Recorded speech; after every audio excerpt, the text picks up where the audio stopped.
Hello everyone, welcome to Team Argo. I won't introduce everyone in the team now, I'll wait for them to introduce themselves. For now though, let me briefly introduce our innovative concept within the refugee camp. Our group came up with the idea of sustainably farming mealworms to act as a cheaper and more sustainable chicken feed / livestock feed. The idea is that families or communities within the refugee camp build their own mealworm farm that allows them to feed and have more chickens. Okay, that's a very brief description, but we'll go into more details throughout the presentation. However, I also want to mention a few ethical views that our team has about this project in general. Our idea comes from an obviously Western perspective. We all realise that from our point of view, it is impossible to really understand what is needed and will actually help refugees inside the Zambian camp. The approach of aid towards the global south needs to change, so I'd like the context of that to be taken into account throughout this presentation. I'd like to hand over to Kieran, who will give a visual representation of what we're about. Over to you, Kieran. Thank you very much, Max. Now, my name is Kieran and I'm here to present you with a story about a man, a stick man named Abel. Now, as you can see here, he's got a family, he's got a happy wife, kids, he's got a cool hat.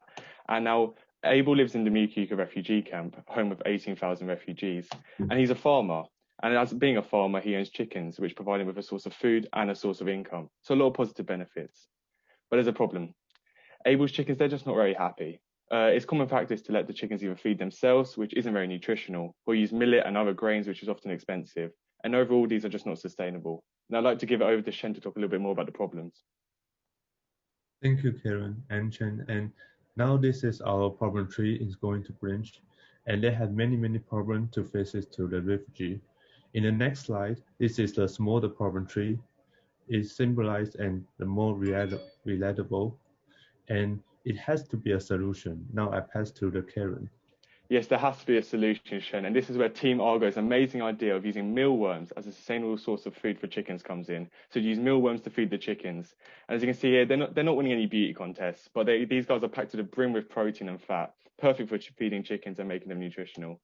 And look at him now, Abel's chickens are happy. And I'd like to give it over to Taryn to talk a little bit more about the advantages. Hi, my name is Taryn, and we know that mealworms are incredibly sustainable. They're high in protein, and they need little to no energy to actually cultivate and reproduce. They have so many advantages. For example, they're easy to attain. They're great source of feed for chickens and livestock.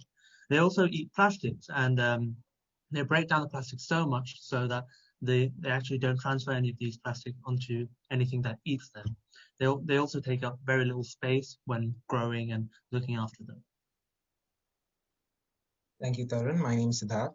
So basically 10 mealworms can feed one chicken for a day. And assuming one family has 5 chickens on average, we can safely say that 2 beetles give birth to 250 worms, which will feed 25 chickens, which will provide for 5 different families. And it only takes 3 weeks for the first generation to produce the second. We've also come up with a tray system that allows us to look after and harvest these mealworms. So in the first tray, the beetles are put in and allowed to grow and produce their eggs. The eggs then filter through into the second layer, where they grow into the pupa. The population is then split into a majority which is harvested and fed to chickens, and a small amount which is left to grow into adulthood, so they can go through the cycle again.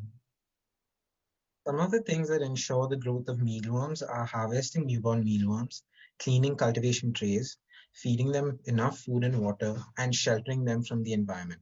Now I will hand it over to Saranya, who will talk about our SMART objective. So we analyzed the problem with the SMART goals criteria. First, we have to increase feed output, then lower the price. And we hope that we can integrate this into the whole society, as the structure and the whole process isn't too complicated either. The goal should be reached within 2 months. Moving on to our cost-benefit analysis. As you can see, our only costs are setting up the initial structure and the first set of mealworms. We found this figure online as $10 for 100 mealworms, but this is likely to be even lower as they already exist in Zambia. One of the best aspects of our idea is that there are barely any costs for setting it all up, as it mainly uses resources from the area itself, making it more sustainable. The total benefits will outweigh the costs, but as you can see, these are some of our rough figures, as it's very difficult to assign monetary values to benefits. So we've done our research. We collected the relevant data. These are our references. If you have any questions about the process, feel free to ask us.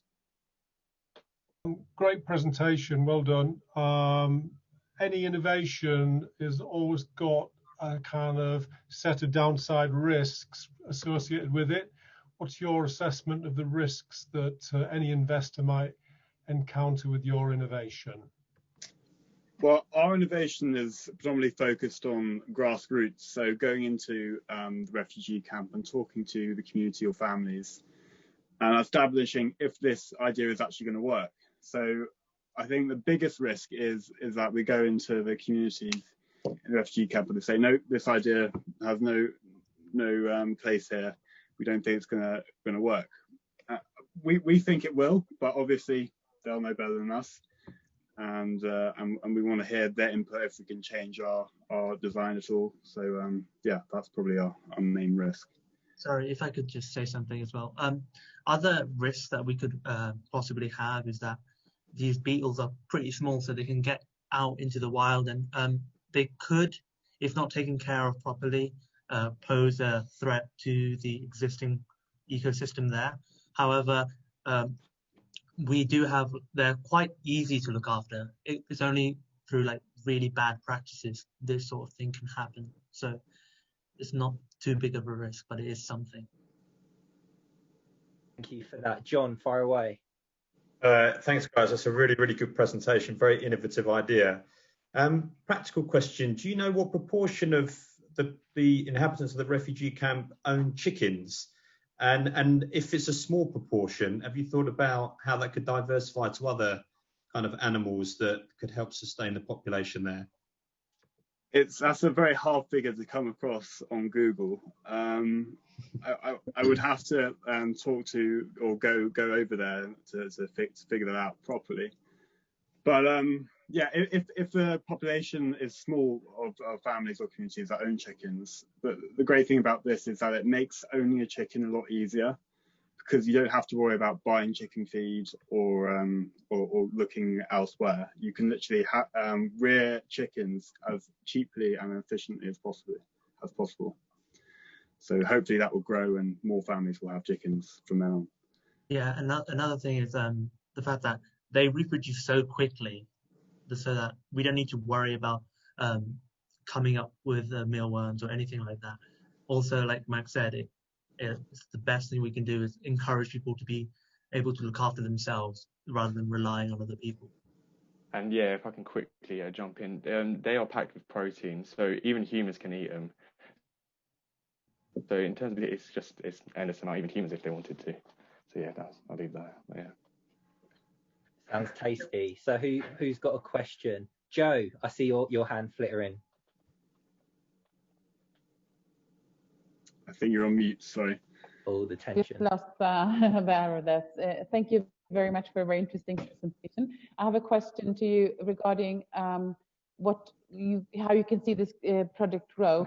Is there any business opportunity for Mokuko inhabitants to move this further on to other villages, for example, or beyond Zambia, do you think?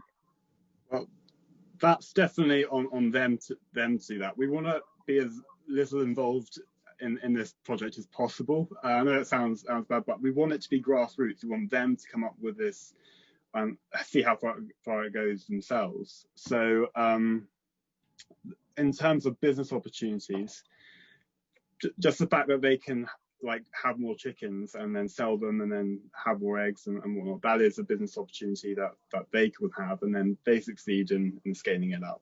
But for us, we kind of just want to implement it and then just see how far it goes. We don't really want to handle it too much. Yeah.